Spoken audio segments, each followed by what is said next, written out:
Let's talk.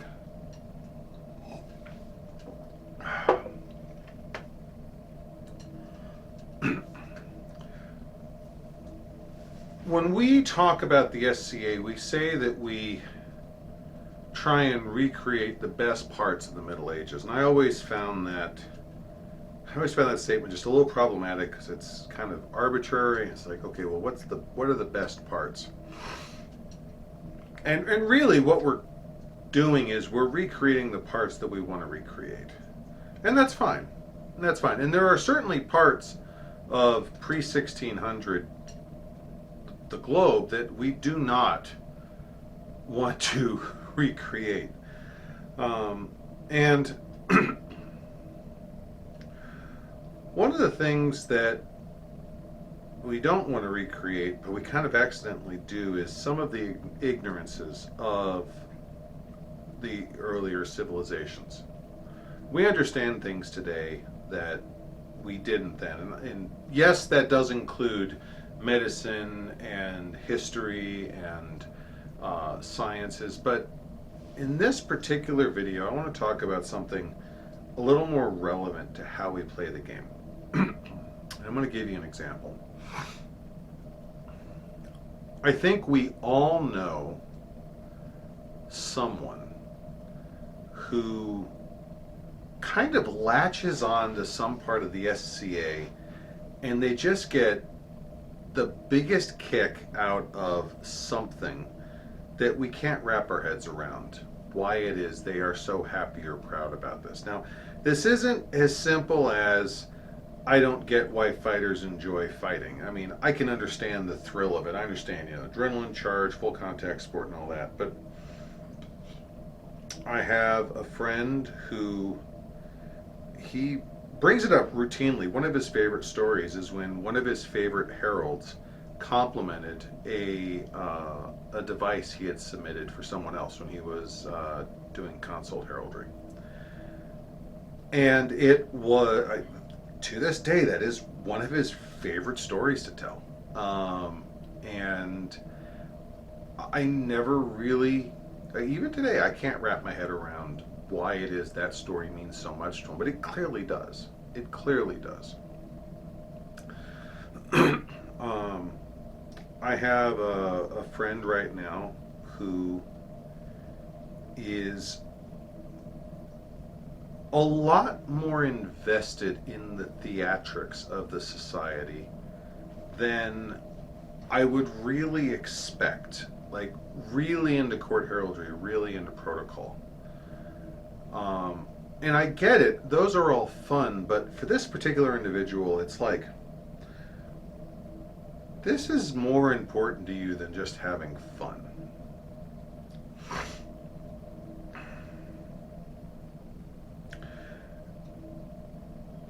And one of the other more common examples, and I'm one of these people, I was especially when I was younger in the society, are people who really latch on to names and titles. And I mean really latch on to it. Like almost to the level of adherence that you would see in a military setting where you have a private second class or a lance corporal who effectively is yes sirring or saluting any other human being in the room for most of their job. That's, you want to understand, you want to know what these titles are, how to address them. And they hang on to it with a lot more zeal than might be the average in that social group. I want to talk about why. You see, as recently as 1998, during my first year in the society, the word neurodivergence wasn't in popular parlance. I know it had been coined. Some psychologist or something was using it by then, but it was not in the popular vernacular, at least not in any social circle I was in. To be blunt about it, people were weird or they were normal. And weird wasn't a good thing. Weird was what, frankly, a lot of people called a lot of other people in the society.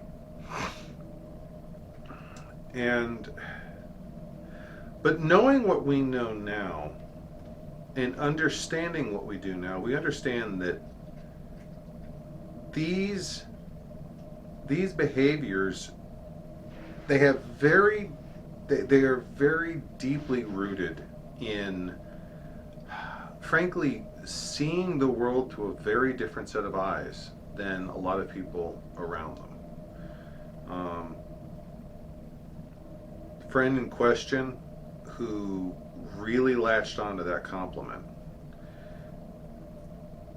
Part of the reason why is, and yes, he's neurodivergent, compliments were kind of sparing for him outside of the SCA, and he had heard a great many things about this particular herald. He really looked up to this guy and really appreciated what this herald had done for the society, for the kingdom, and what he had done for heraldry.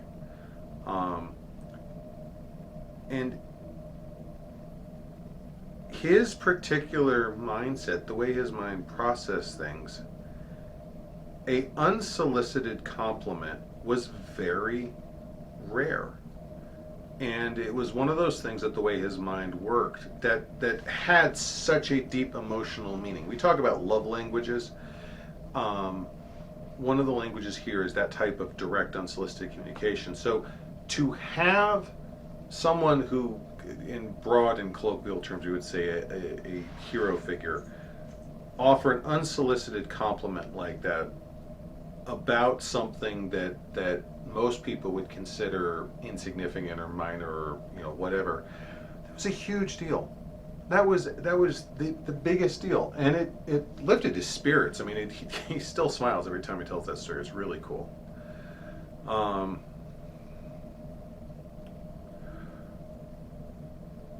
I can tell you right now that part of the reason why a great many people latch onto ranks and titles with the fervor they do, and this isn't for everyone, but there are a lot of people who have a huge difficulty sorting out what does society expect them to do. In the mundane world, they are people who are perpetually unsure of how to talk to people, how to inject themselves into a conversation, how to address a room. Only the most formal of circumstances where the rules and expectations are laid out offer them any comfort. And in a casual social setting with people they don't know, they are just left to sit in a corner and observe until they pick up enough cues to understand, okay, this is how these people want to be addressed. The SCA literally has written rules about how to address each other. It has a formal procedure. There are a couple different flavors of neurodivergency. If you are one of those flavors, that's a godsend to you. Oh no, this is what's expected. It literally is written down. Like, oh my God, here's how I'm supposed to do this. And if I say this, I'm going to get this reply. There are rules. So the next time you see someone who latches onto that, that may be why. It may be because it's the first time in their lives they actually have rules about how to engage with total strangers.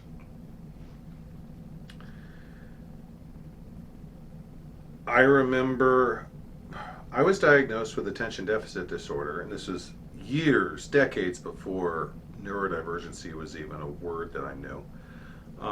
And I can tell you from firsthand experience, my particular flavor of ADHD meant that if a teacher was monotone and unengaging and was droning on about something and over-explaining everything, I was going to be asleep in 10 minutes. And I remember in school, I was called lazy and disrespectful because I was fighting to stay awake in the back of class half the time. I've had people in the SCA who have told me to my face that, and this was years ago to be clear, that they thought I was disrespectful or dismissive because I stepped out of an SCA A&S class, or didn't attend a lecture done by an SCA or at some event. It's just a class you went through school. If you couldn't, you couldn't be bothered to go and learn something here. Well, the fact of the matter was, I knew, or I quickly found out when I attended one of these things or one of the classes, that this teacher is droning on and on over, explaining everything with a monotone voice. I mean, all of the check boxes where I'm going to have zero information retention and I have better things to do with my day on on what's supposed to be a hobby. I have better things to do with my day than sit there and try not to nod off in class. I think we can understand that. But yet, there were people who, for them, attending a class with someone who's not the best teacher is no big deal.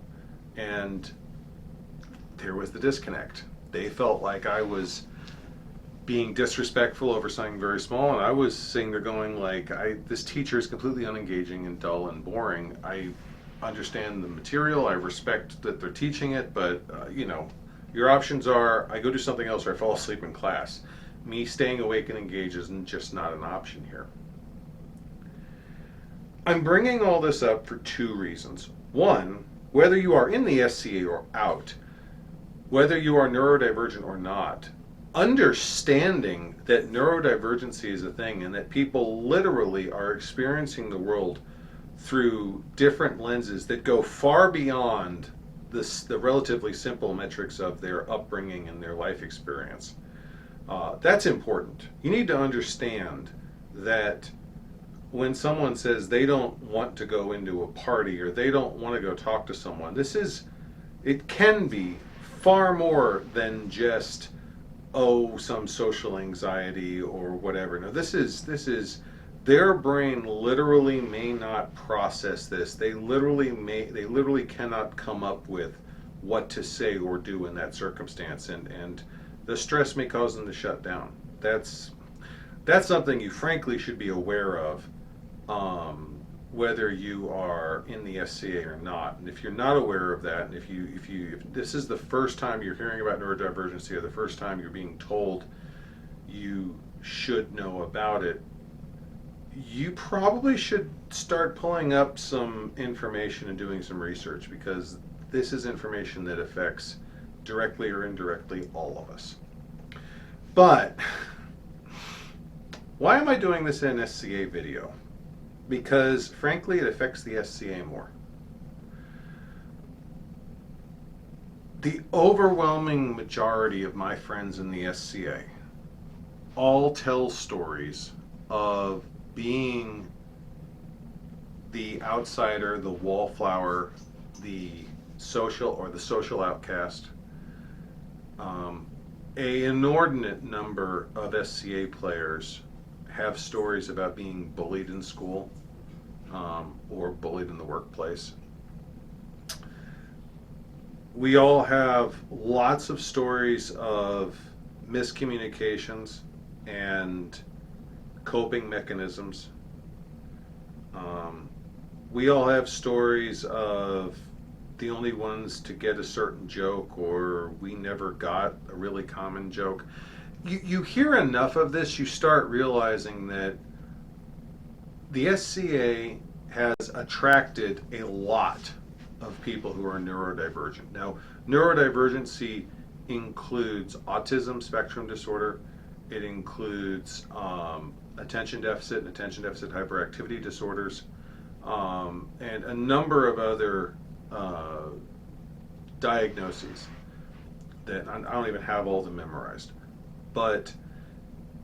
And as we learn more about them, many of those are being shifted. We're shifting away from the nomenclature of disability.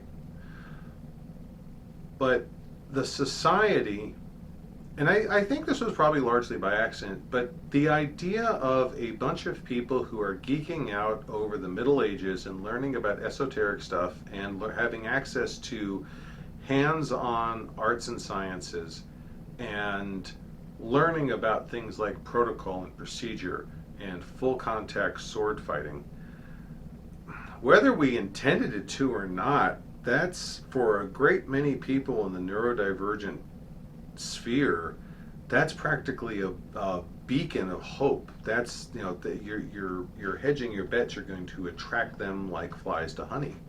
Pardon the metaphor, but I'll stand by it.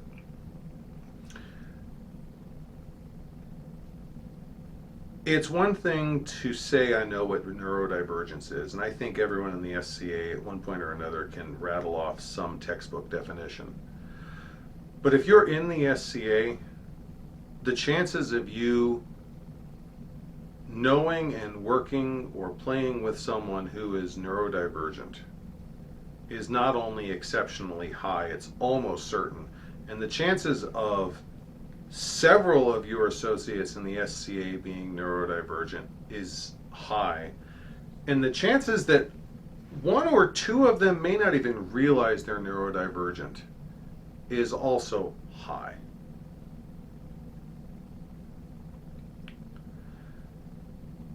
This is a subject where more information is needed across the board. We need more research, we need more material studying this, but also you and I'm including myself in this, need to put energy into learning more about it.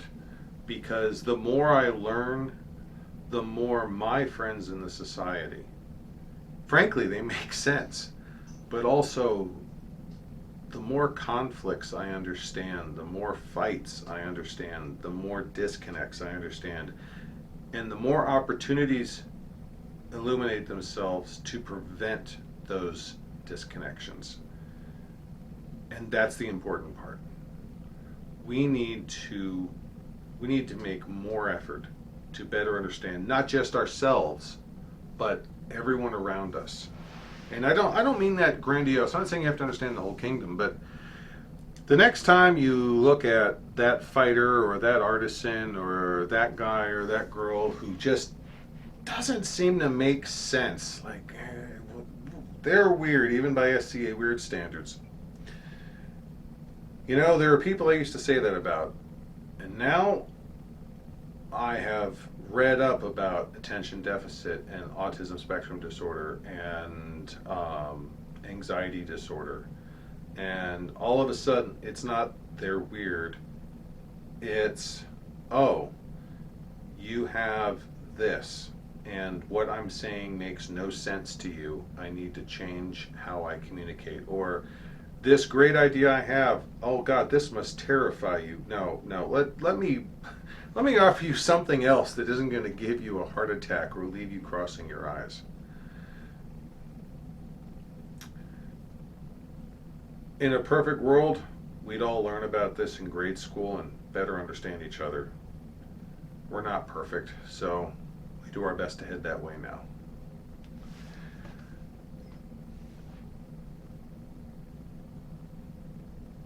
I look forward to seeing you all at the next event. Until then, goodbye and God bless.